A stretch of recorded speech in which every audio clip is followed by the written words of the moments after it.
રાજ્યમાં ઠેર ઠેર આવેલા છે જર્જરિત બ્રિજ, ત્યારે આ તરફ ગીર સોમનાથમાં પણ પુલની હાલત જર્જરિત બની છે। વેરાવળના છાપરી ગામની દેવકા નદી પરનો પુલ ખસ્તા હાલતમાં છે। 15 ગામને જોડતો આ પુલ જેની રેલિંગ તૂટેલી છે, ફ્લોરિંગ પ્રોટેક્શન દિવાલ પણ ધોવાઈ ગઈ છે અને નીચેની દિવાલનું 3 વર્ષ પહેલા ધોવાણ થઈ જતા પાયો નબળો પડી રહ્યો છે।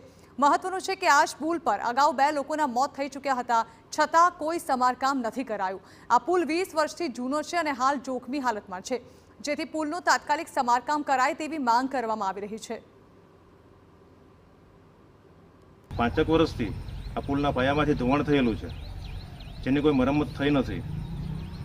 ખૂબ જ ગંભીર સમસ્યા છે કે તંત્રને જાણ કરવામાં આવે છે કે આનો તાત્કાલિક ધોરણે નિકાલ લઈ આવે અને આ જ્યારે પુલ બન્યું છે ત્યારથી અત્યાર સુધીમાં પુલની બંને સાઈડ કોઈ સિમેન્ટ રોડ બન્યો નથી।